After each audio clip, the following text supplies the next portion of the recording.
right, welcome back to Late Night Love. Tonight we are talking about the awkward moment when your friend asks your boyfriend if he thinks she is actually pretty, the heartbreak of siblings who can't stand each other, and the everyday chaos of raising kids in a house that never stays clean. Well, yeah, that's a house with more than one kid in it. All right. Hello. And if you guys can do us a favor, you can send us your questions, comments, suggestions to love@latenightLove.us. You can also head it to us the favor and hit that good old fashioned, where's that? Like, subscribe, share button. Oops, no, not that guy. Where is he? There it is. Hit the like, subscribe, do the share thing, all that good fun stuff. There you go. Follow and do the show a favor and all that. Hey, we hit like over 100 subscribers finally on YouTube. Ooh. So there's that. We haven't even been trying. So I know. That's what happens when you don't do this for views. You don't get any. Okay. Sorry. We got a little real. Man, maybe me standing. We do this for our fans. Maybe for all 6 of you. There's more than 6. All right. Couple dozen. A couple dozen? Sure. Yeah. I got you. A couple dozen. All right. What are we starting off with tonight, my love? Well, my friend asked my boyfriend if he thought she was actually pretty. Isn't that weird? So your friend, the 19-year-old female, or is she? They're both, everybody's 19. Everybody's 19. So you've got 2 females. One female friend asked her boyfriend. Yes. Who was actually pretty? If herself was actually pretty. The girlfriend or the friend. So who's supposed to be, who's actually pretty? The girlfriend or the girlfriend's friend? The girlfriend's friend. She asked the girlfriend's, God, this is like a bad Laurel heart. Yeah. Good Lord Almighty. I am lost. I feel like the guy who got lost on the Laurel and Hardy who's on first one. Is it weird? Yes, she probably likes your boyfriend, but women tend to like men that other people have chosen because they've been pre-screened, so to speak. Yeah. It's a genetic shortcut. This is her first lesson, probably, in knowing that genes are thicker than friendship. Genetic drive is thicker than friendship. When you're 19. When you're 19. Yeah. It smooths out. Oh, is that why I used to do all those things? Yeah. No, that's why there was the urge to do them. Now, let's be clear. That's why the urge existed to do them. You chose to follow through those urges. Seemed like a good idea at the time. Was it? No. Say, but those urges. I still can't go back to my hometown. So, well, I could, but yeah, it would be a mess. My point is that at 19, you have biological urges, men and women, that can override common sense. Yes. And if you're in a very difficult dating market and you see someone who has already proven to be a somewhat reliable partner, they become attractive. That's why married men are attractive to women. They've been pre-screened. It's like going to Angie's List, and you're looking up. But then if he drops the one and gets with you, he's not capable of being faithful. But see, that's when rose-colored glasses. I'm different. I can be able to keep him.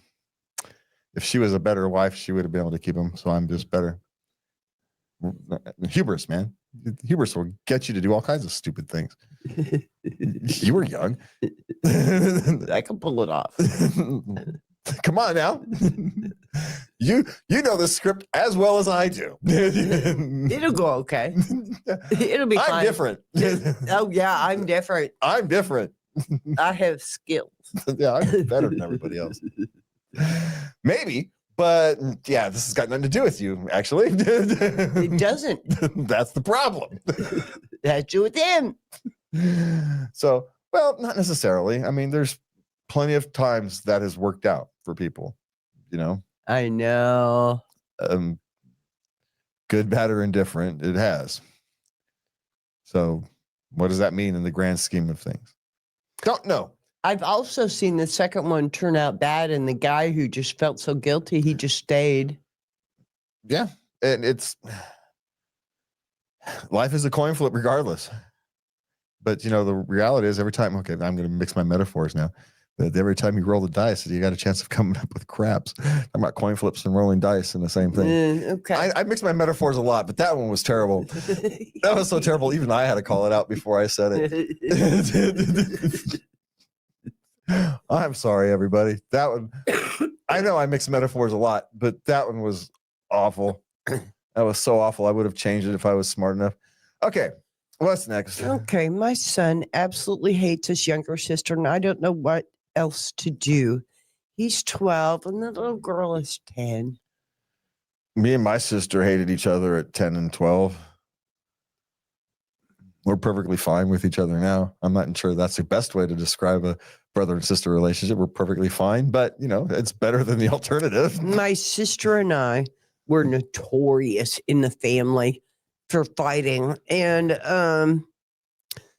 I mean, it wasn't until I left home at 17 that I, went into the army that I got a rude awakening, just about how your family actually cares for you. And the world does not give a shit, and then you start valuing your family. And today, my sister is one of my best friends. We are extremely close. And I've seen that happen in life time and time again. So just create the opportunities, wait until you keep trying.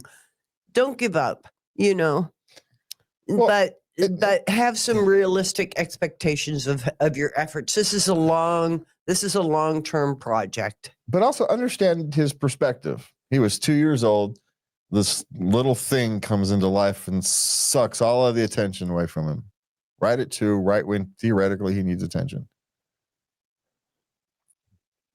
At 2-year-old, toddlers are the most selfish. It's the most selfish time you're ever going to be. Right? Yeah. Toddlers are the most selfish human beings on the planet. They just are. It's not even their fault, right? Again, back to the biology and nature thing. It's just the way it is. Mm-hmm. And it's probably pretty good. They got to take, part of they take care of themselves is they make sure they get taken care of. Yeah. So, and then he had this little thing that you call a sister, come into life and disrupt all that. And at best, he's not going to get the attention he was used to. He's still not saying he didn't get the attention he needed, but he's not going to get the attention he used to. I was 3. You know what I did? I used to bite my sister's nose. Took him a while to figure it out, but I left teeth marks one time. So yeah, stop that. So yeah, they made me quit that.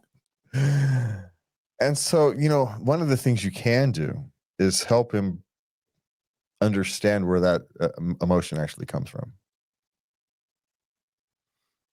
Because that's where that hatred comes from. And it's such a base emotion. He doesn't understand that. He was 2. Well, to guarantee you, that's where that base things comes from. It's universal. Some kids react to it well. They become protectors and all of that. And other kids, it goes the other way. I suppose you can call some get indifferent, but yeah. But every reaction has an equal and opposite reaction. That was the opposite reaction. So help him put words to his emotions. Help him, understand it. And once you can understand your emotions, you can put them away.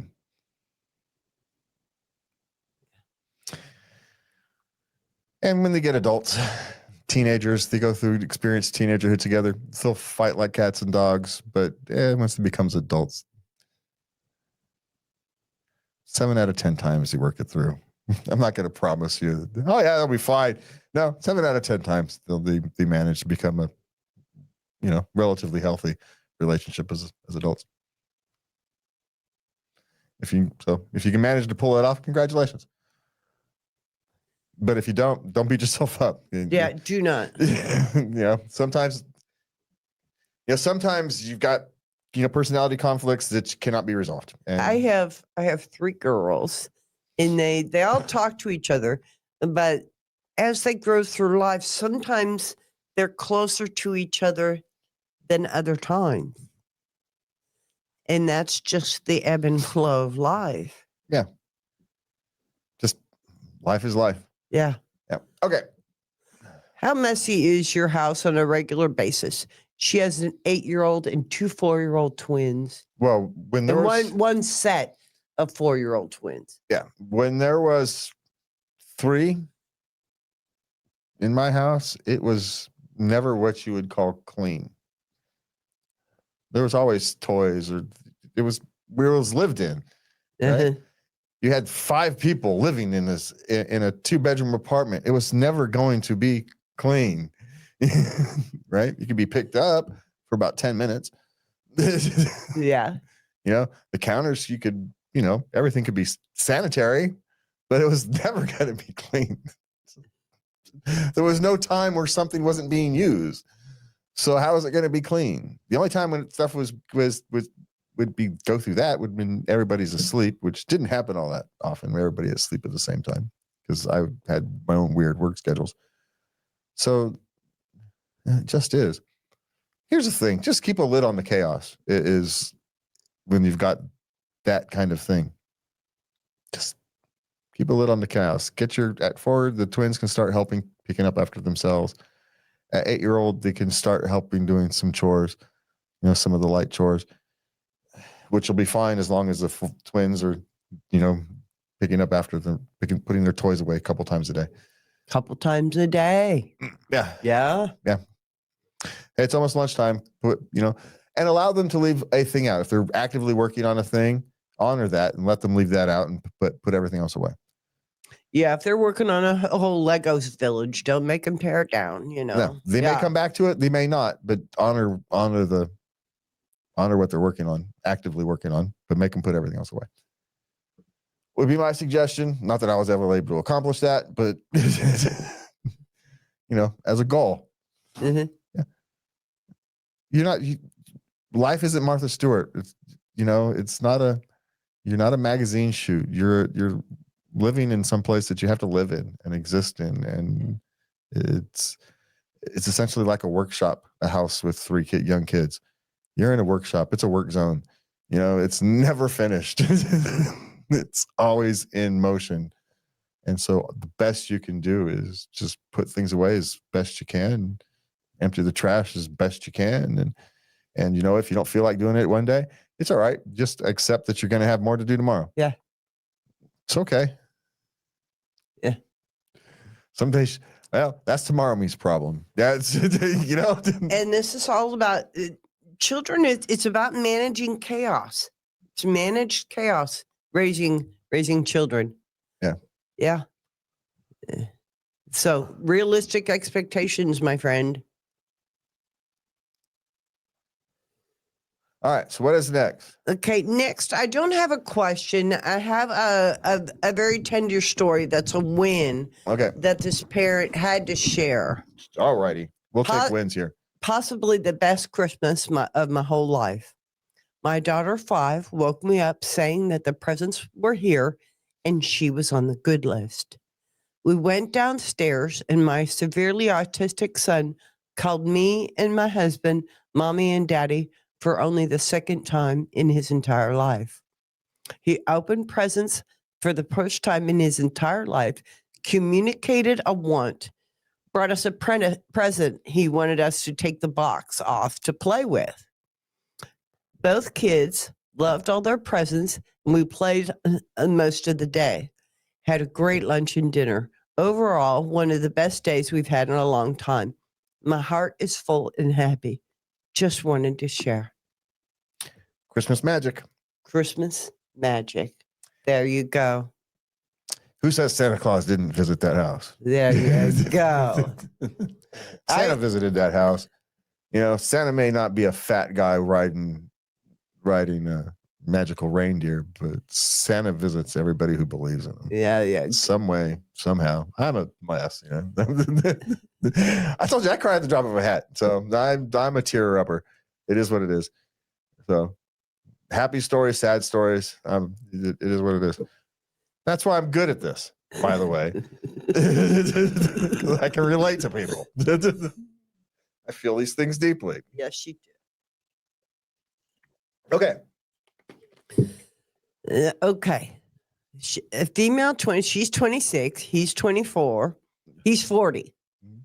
Is it okay to date someone with a 12-year gap? Yes, it is. You know, with the realistic expectation, it's a 14-year gap, sweetheart. Yes, someone needs to go.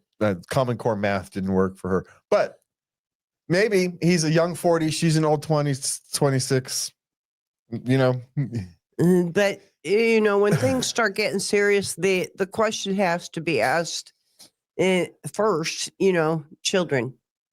Well, does he want to start at 40? You know, or 45? Whenever the question, you know, it's time to ask that question. Well, that's a natural question that'll be deal with it or not. If he loves her and she wants children, he'll be fine with it, even if he doesn't. Because we do that for the people we love. We're morons that way. You'll take on a child? Yeah. Yeah, that's true.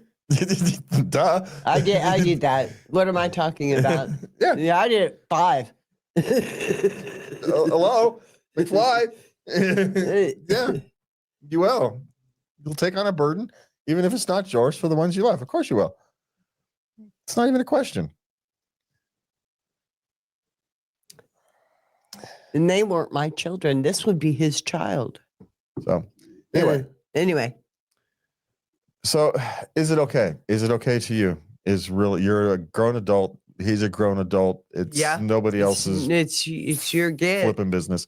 Yeah. I mean, if you were 18, 19 and the 32, I might be more squeamish, but you're a 26-year-old woman. You've experienced enough of the world to make decisions all on your own. I have no issues with it. It's past my preferred gap, but my preferred gap is my own preferred gap. And yeah. I'm not going to impose that on anybody else.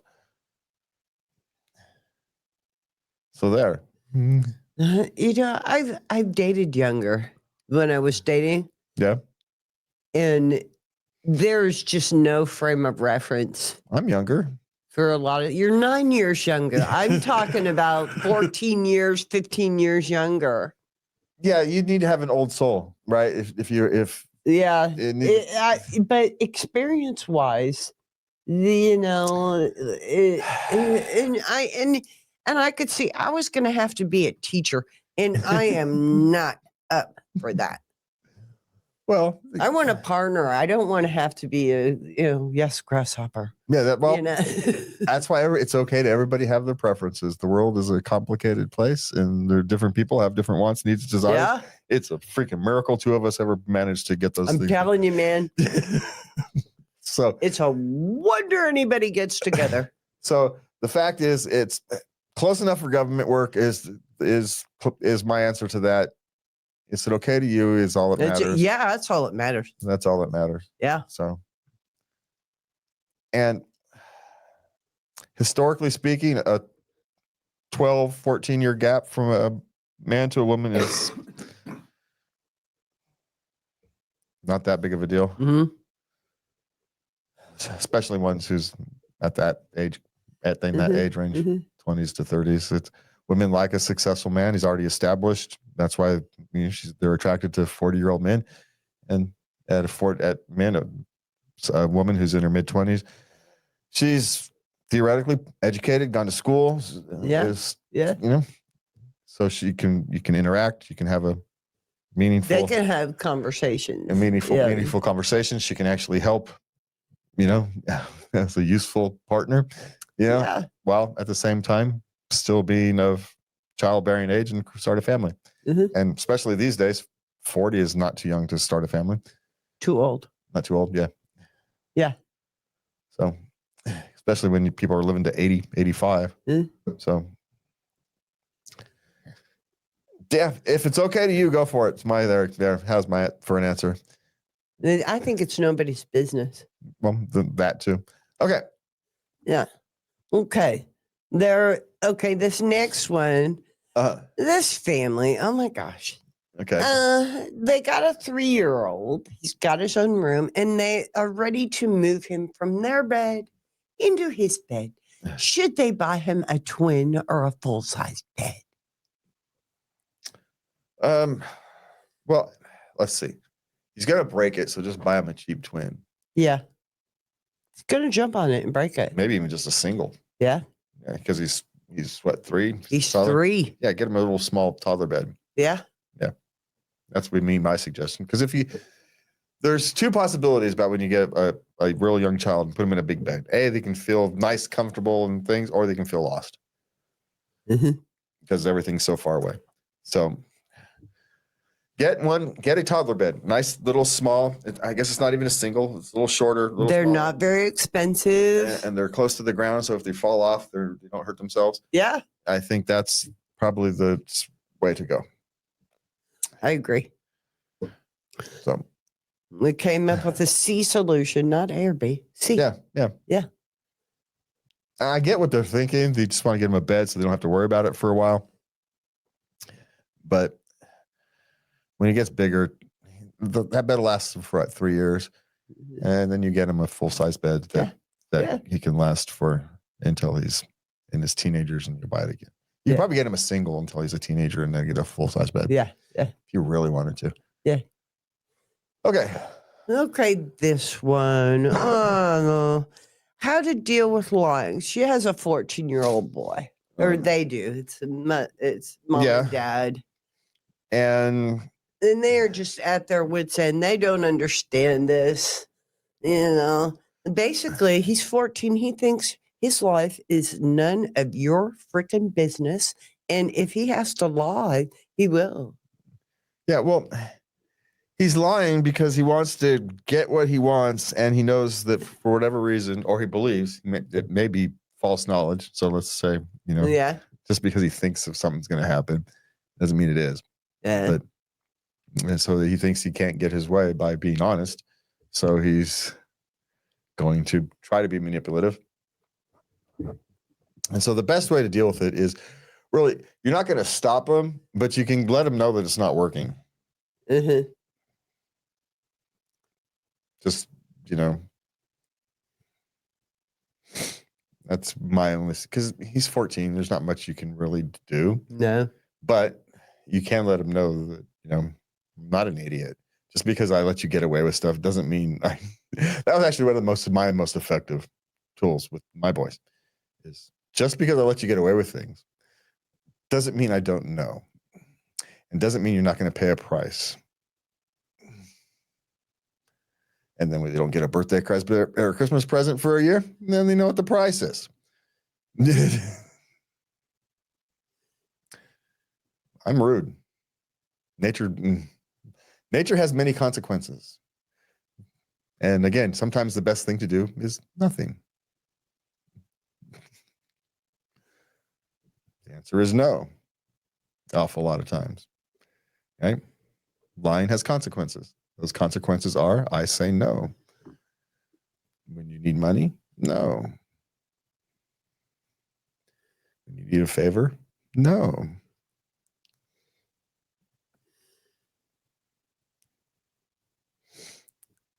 They learn that real quick.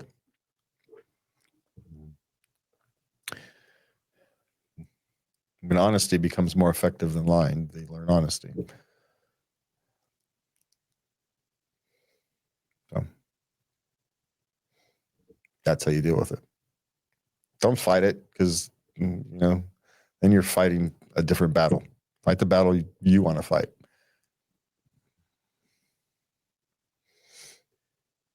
He's always going to win a battle of emotions. They're teenagers with all kinds of chemicals and hormones flying through them. They're going to win a battle of emotions. Yeah.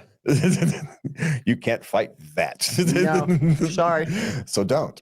Yeah. What's my saying? Don't fight ghosts. So it's a ghost. Don't fight it. Fight the real battle.